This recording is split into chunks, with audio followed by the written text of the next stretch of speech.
بسم الله والحمد لله والصلاة والسلام على رسول الله. إخواني الكرام، السلام عليكم ورحمة الله تعالى وبركاته. اليوم جاءنا هذا التلفاز من نوع ماكسويل، 40 بوصة 40 بوس، من نوع موديل جي بي 40. نشغل الجهاز. عندما نشغله نتقوا على زر الباور، نلاحظوا يظهر له لوغو ماكسويل، بصح الإضاءة ما كانش خلاص، الخلفية ما كانش خلاص. وبالطبع يجي الصوت. هنا نلاحظوا وجود الصوت وعدم وجود الصورة. كون لاحظوا، كون نضربوا الضوء مليح نلقاو الخيار تاع الصورة.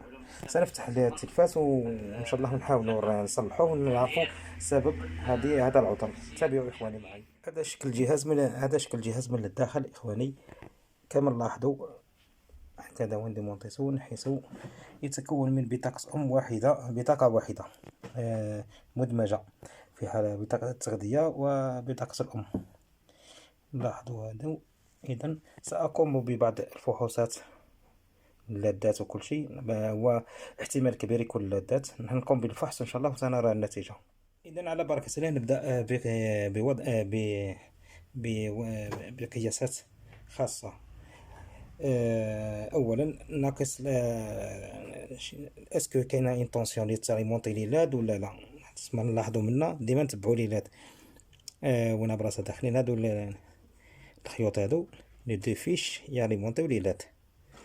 بون نتبعوا لا ديود هذه اون برينسيپ، هذه هي اللي تاليمونطي لي لاد منا، تسمى لا طونسيون كونتينيو اللي تخرج لها. نشغلوا التلفاز. بون حطينا اون ستاند باي. نلاحظوا ستاند باي رانا نلقاو اون طونسيون تاع 38 فولت. دوك نضغط على زر الباور. نلاحظوا دوك تطلع فوالا، تطلع حتى ل 90 99 ومن بعد تشوتا ل 47 ومن بعد تهبط. ستادير واش هنا المعنى تاعها انه الانفرتر يخدم، يخرج اون طونسيون كي يلقى ما كانش ان باساج دو كورون في ليلاد يكوبي. وسوف أقوم الآن بقياس ليلاد. أنا حضرت تستور ليلاد، دوك نزيدو نتأكدو من ليلاد. عندنا جهاز قياس ليلاد، نحاولو دو فيش اللي رايحين يعني مونطيو ليلاد. الضوء نوار،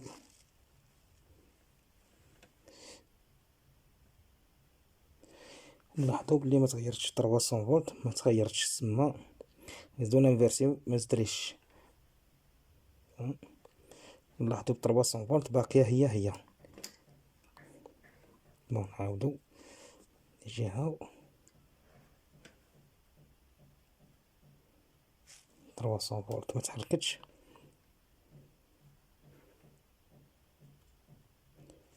300 فولت ما تحركتش. ستادير واش المعنى تاعها هذه. نزيد نتيستيو ثانية مثلا هكا.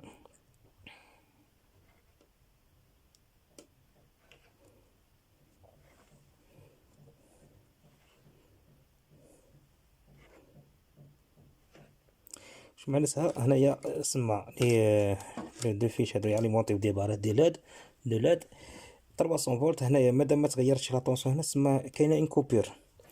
ما كانش ان باساج دو كورون، ما كانش ذره متكامله كما نقولوا، ذره تملا هي تمر تيار كهربائي. اذا هنا كان دوك نفتحوا التلفاز، نحيولوا الشاشه وندخلوا نشوفوا مع لي لاد نتاعو. هو المشكل الكبير من المفروض 99% راهم ليلات. نفتحوا ليلات نفتحوا التلفاز، نحيولوا الشاشه ونلاحظوا ان شاء الله على ريباراسيون تاعو. تابعوا اخواني. مع برك لي نحيو هادي او تاهي لقاو ديفيس مغطينهم بالشارطيطو كيما هكا. نحيوهم هاد السكوتش الشارطيطو هادي. يلقاو ديفيس هنا ومن تحت، راني نحيز ديجا.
نحاولوا نحيو بالعقل ما نفسدوهش.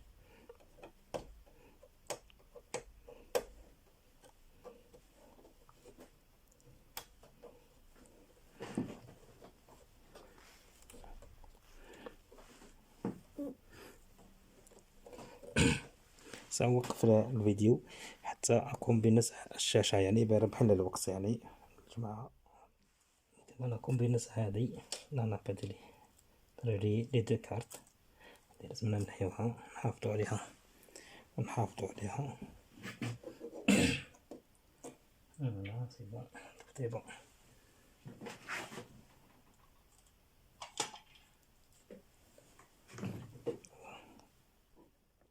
فوالا بعد ما قمنا بنزع هذا الكادر بلاستيكي، وهو عبارة عن لاصق بديكروشي برك من تحت بديفيس من الجهة السفلية، منه الجهة السفلية عنده ديفيس، ومن فوق كل من الجناب كلشي بديكروشي. الواحد يمشي معاه بشوية، يحلو بشوية ويسايس باش حتى يتحل. هذه بتورنيفيس بلا برك ولا بيدو برك ينحيها بشوية. هاي الشاشة دوك نقوم بنزع الشاشة. لاحظوا لاحظوا اخواني، الشاشة هذه هي لابارتي فراجيل في التلفزيون كامل، سيرتو الكوفات هادو، سيرتو الكوفات هادو. بون بعد ما نحيت سكوتش عليها نصاوبهم بشوية.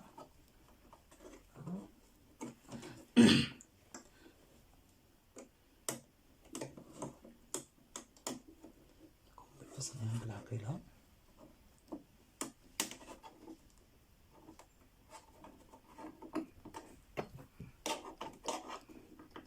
أنا قطعت سكوتش هذا.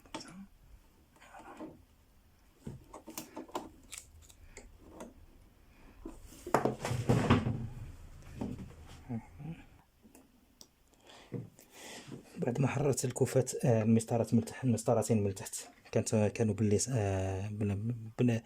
بسكوتش من التحت الثاني، من الكوطي التحتاني، الكوطي التحتاني محكومين منه. الواحد الانسان يسايس بالعقيله على بال ما يفسدش هنا، ما يقطع حتى حاجه، ما يدير حتى مشكل.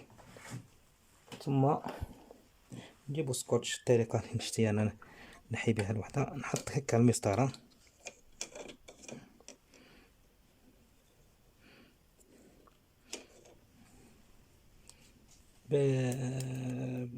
كما نقولوا بالعقيله، الانسان يسايس برك، ما يفورسيش وما ما يفسدش حوايج تاع الناس.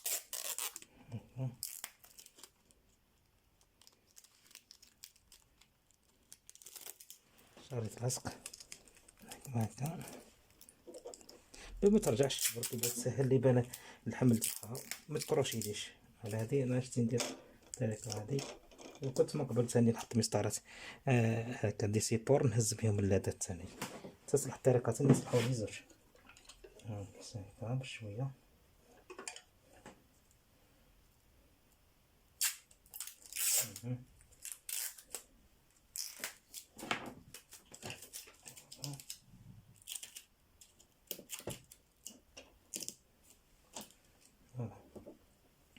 حكمناهم بالشريط اللاصق، نقدروا نهزوا الشاشة بكل أمان وبكل أريحية.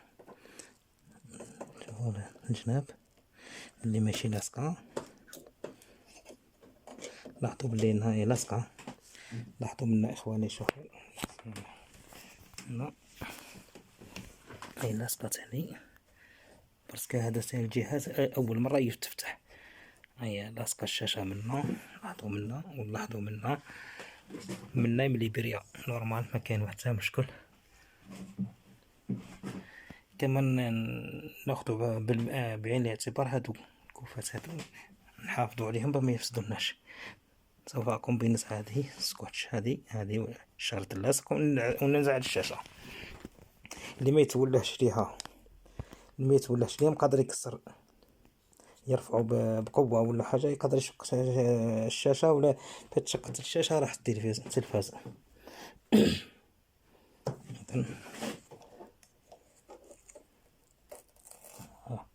هذه الشريط اللاصق اللي كان حاكم الشاشه.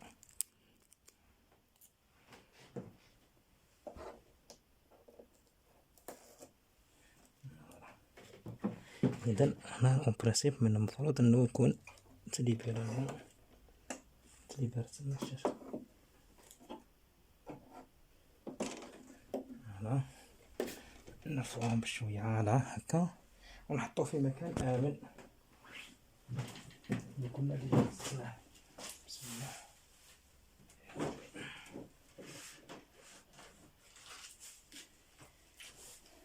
بعد ما قلنا بنات الشاشة دوك نخدمو الاز، تسمى ما نديرش ريسك بزاف باش يتكسر الله واش يفسد. نحيو لو ريفليكتور هذا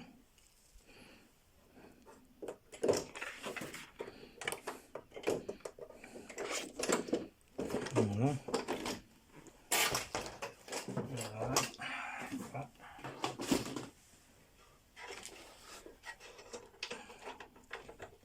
نحيو دوزيام ريفليكتور هذا. نلاحظوا بلي راهو محكوم ديفيس وهادوهم بليلاد دوك نتيستيوهم من نحيو ونمشيو نتيستيو لي. تابعوا اخواني.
الآن سنقوم بقياس الداتا. كما نلاحظوا هنايا عنده 3 مساطر، واحدة 2 3.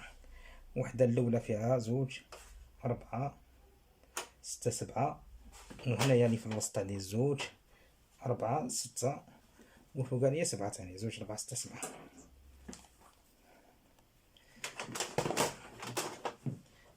هذا تستور ديال هاد قوم بقياس العدات. نشوفو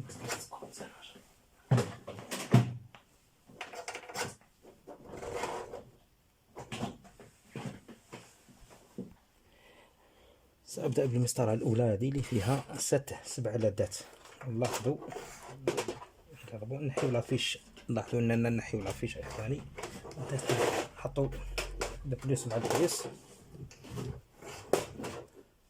البليس مع البليس والموا مع الموا. فوالا نلاحظوا بلي اللادات كلشي اشتغلوا. هنايا بين طونسيون تاع 37.5. كنلاحظوا نشوفوا 37.5 عندنا تما كل لاد بسي فولت. 38.5 هي نورمالمون 42. هادو اللادات تاع سي فولت. نزيدو تيستيو هادي باسكو دايرينهم اون سيري.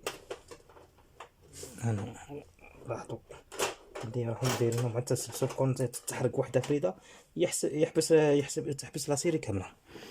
بون تيستيو هادي. بون لاحظوا هذه هي مليحه. لاحظوا السي فولت كان اسمح نقدمو شويه الزوميو.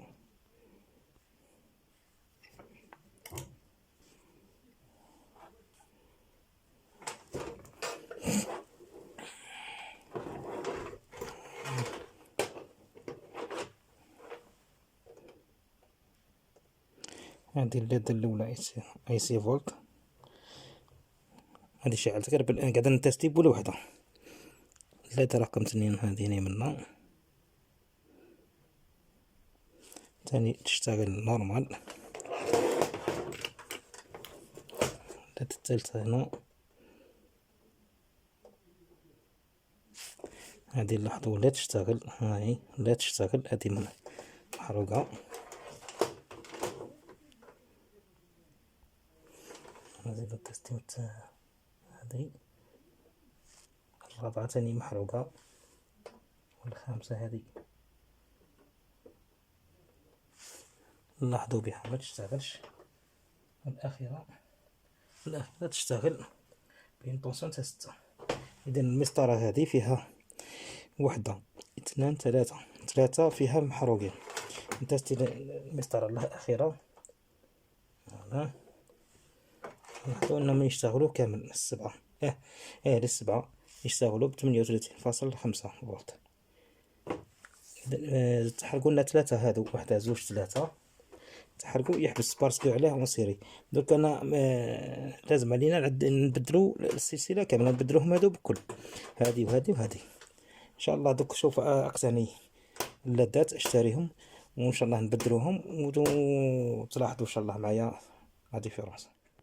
اخواني، بعد ما قمت بالبحث عن اللادات الخاصة بهذا التلفاز، هادو الاصليين وهادو اللي شريتهم، لاني ما لقيتش هادو الدوريجين. بعد الدوريجين هادو تاعهم اضطريت اني اشتري نوع اخر، موديل اخر، واش هي نفس العدد، يعني كما نقولوا المسطرة الوسطانية فيها 6، والمسطرتين العلوية والسفلية فيهم 7 كما القدم، كما اللي كانوا فيه.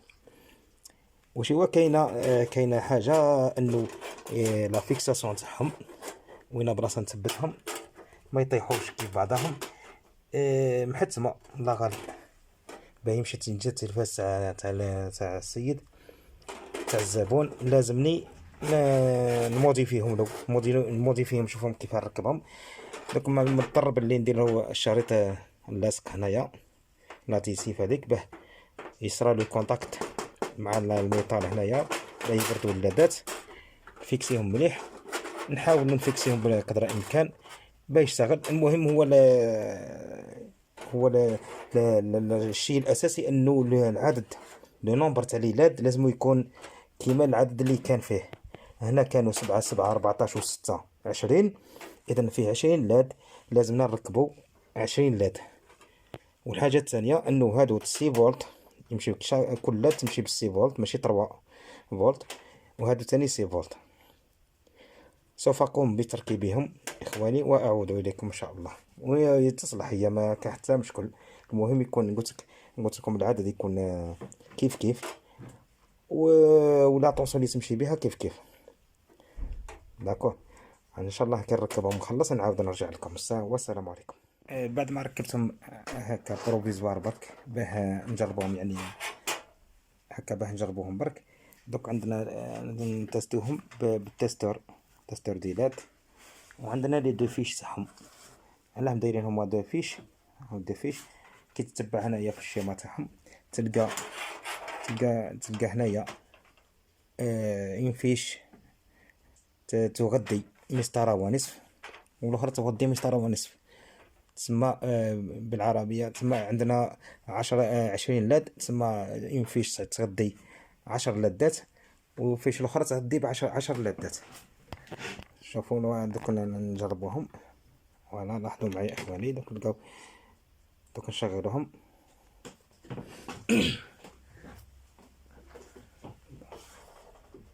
اذا هذه الاولى فيهم 10، نجربوهم بواسطة تستور ديالات. فوالا هادو 10 لادات، ونلاحظ هنا عندي في سامحوني دوك نعطيكم هنا هادو 10 لي شاعلين، يحط هكا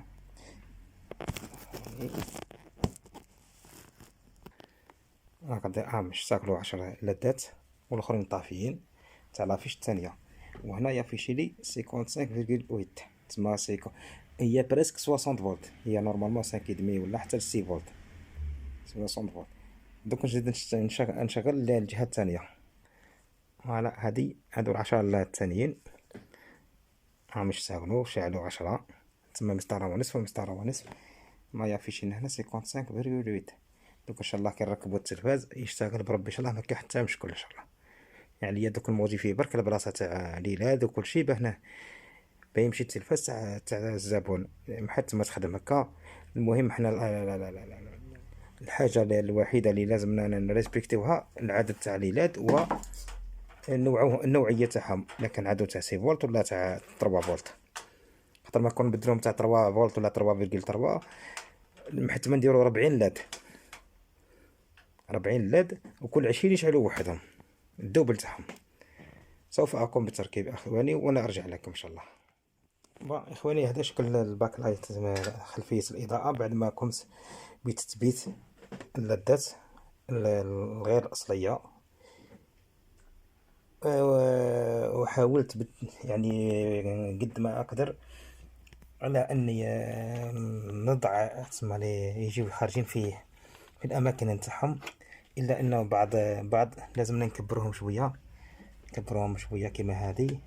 هادو كبرناهم شويه، هادو طاحوا دوريجين، هادو طاحوا قد تلاحظوا هكا كبرناهم. يعني الطريقه اللي سهله بجهاز اللحام، يعني الفراسودي تحكم شويه اللي ما تظهرش هذيك، تعاود ديرها بالفراسودي هكا وتنحي الطرف هذاك برك لي هذاك، وما يصرح حتى خلل يعني في خلفية الإضاءة، وتكون إضاءة جيدة. وسنرى إن شاء الله بعد ما نكمل بتجميع التلفاز.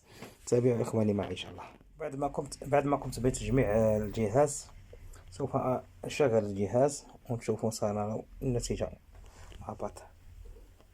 اشتغل الله يبارك، اشتغل ماكسويل، اشتغل التلفاز، خلفية الإضاءة جيدة، بورتاني موديفينا ليلات دوك حركاته.